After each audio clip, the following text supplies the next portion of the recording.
In this video, I'm going to show you how to do your leaves and then sew up and finish the turnip from Alexandra's Garden Vegetables.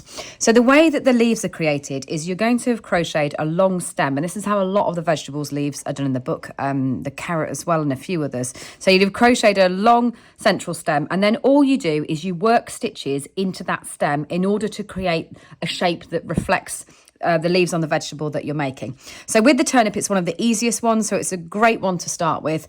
What we're going to be doing is just doing 2 trebles all the way around the outside.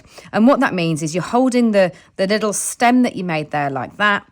And what you do, you yarn around your hook, you go into that piece, so along the edge of that bit that you've got pinched flat, and a treble stitch, you yarn over and you come through the first 2, and yarn over and through the second 2. And what makes that lovely shape of the frill is the fact you're going to do 2 of those into every stitch. So once you've done 2, all you do is go on to the next one, put your hook in between those rounds again, and do 1 treble and 2 treble. And then when you've reached where you started, so you slip stitched here to begin with, and you've done it all the way around the edge, exactly that same thing. When you get back to where you started, but you're on the other side of the stem, all you need to do is slip stitch in and then secure that end off. And that is what you're going to do to create all 3 leaves. And then what we do is we just need some stuffing, and we'll gather them together and finish off the turnip.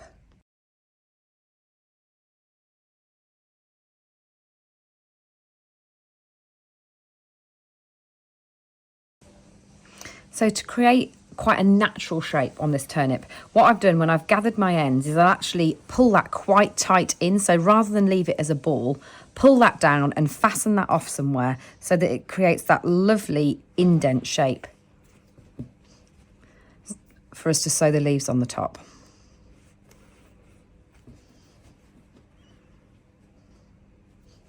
Now, some of the veg will have that even more accentuated. This one is actually a flat finish, so you just pull it down in order to do that in a small way. But one like the pumpkin actually has a big point that you then pull right down to create that lovely natural shape.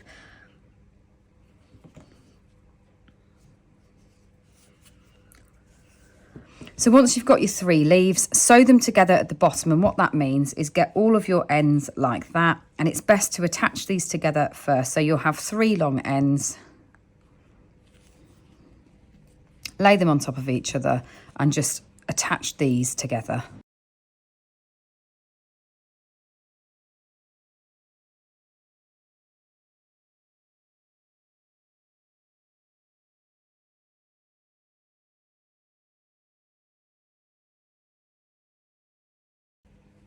And then using one of the longer ends again, once I fasten that off, using one of the longer ends again, I'm now going to sew them into place onto the top of the turnip, which is the purple side.